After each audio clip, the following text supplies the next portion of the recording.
اور امریکہ چلا بھی جائے گا، لیکن اپنے فیصلے تو ہم خود کر سکتے ہیں۔ اب امریکہ نے اب یہاں نہیں رہنا،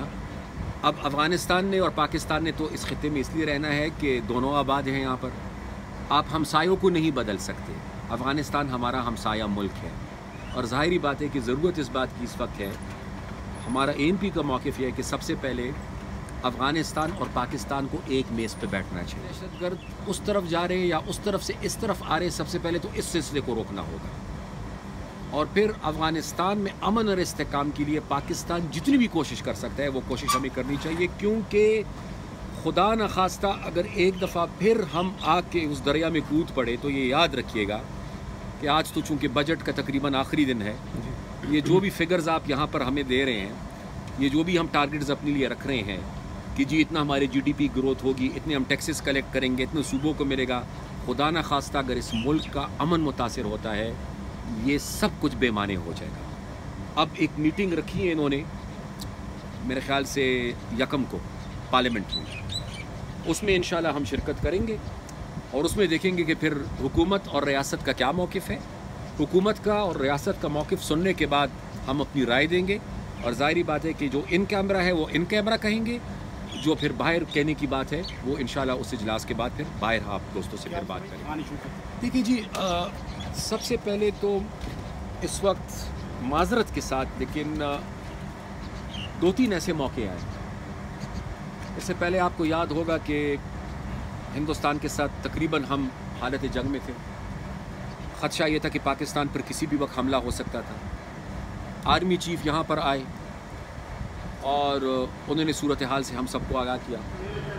اس میٹنگ میں بھی وزیر اعظم صاحب جو تھے وہ غیر حاضر تھے۔ اب پھر سے نیشنل سیکیورٹی کی میٹنگ ہو رہی ہے۔ اب میری معلومات کے مطابق اگر اب حکومت نے نظر ثانی کر لی یا کر لے میں نہیں کہہ سکتا، لیکن میری معلومات کے مطابق کل شام تک تو یہ پروگرام تھا کہ وزیر اعظم صاحب نے پھر شرکت نہیں کرنی۔ اب اتنے اہم ایشو پر جہاں پر ساری اپوزیشن کی قیادت آ کر بیٹھے گی، نمائندگی ہوگی، فوج کی نمائندگی ہوگی، انٹیلیجنس ایجنسیز کی نمائندگی ہوگی، وزیر اعظم صاحب کی نمائندگی اگر نہیں ہوگی تو ہم کیا حاصل کریں گے؟ یا تو وزیر اعظم صاحب یہ اعلان کر دے کہ جی فارن پالیسی اور انٹرنل سیکیورٹی یہ حکومت نے مینیج نہیں کرنا، یہ ریاست نے مینیج کرنا ہے، تو اس کے بعد پھر ہم حکومت سے مطالبہ کرنے چھوڑ دیں گے، ہم ریاست سے بات کریں گے، ہم ریاست سے مطالبہ کریں گے۔ لیکن اگر یہ حکومت نے کرنا ہے تو حکومت وزیر اعظم ہے، اور پھر وزیر اعظم کو ایسے موقع پر ہونا چاہیے۔ خان صاحب کی 5 سال مدت پوری کرنا، میرے خیال سے اپوزیشن کا متفق ہونا یا متفق نہ ہونا، میرے خیال سے شاید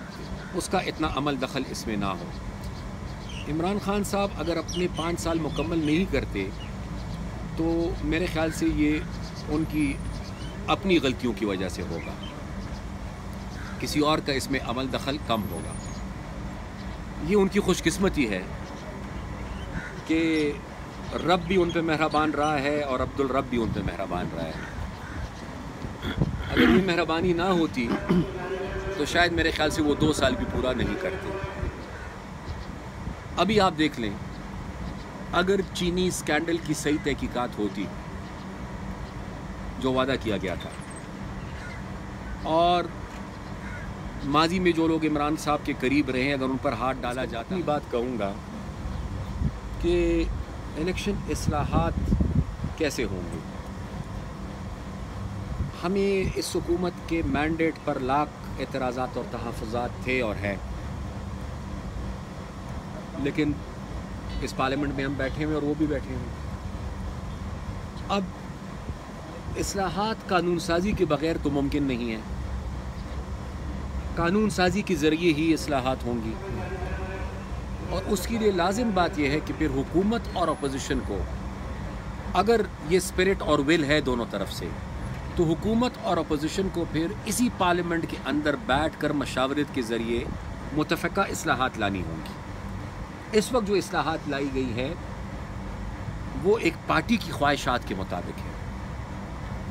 وہ تمام پارٹیز کی رائے کے مطابق۔ ایشو پر بیٹھ کر اب ہم نے مشاورت کرنی ہے 5 تاریخ کو کہ آگے اب ہم نے کیا کرنا ہے، اس سے کیونکہ لیجسلیشن ہی اس کا واحد راستہ ہے۔ لیجسلیشن کے ذریعے اس مسئلے کا حل ہم نے ڈھونڈنا ہے، ایسے حالات ہم نے پیدا کرنے ہوں گے کہ یہ سلسلہ کہ جی دھاندلی ہوئی ہے، میں مانتا ہوں، میں نہیں مانتا، یہ مینڈیٹ اصلی ہے، یہ نقلی ہے، یہ جعلی ہے، یہ جعلی نہیں ہے، تاکہ ان باتوں کا ہمیشہ ہمیشہ کے لیے خاتمہ ہو جائے. اور اس کے لیے میرے خیال سے مشاورت اور قانون سازی، یہ دونوں چیزیں ضروری ہیں.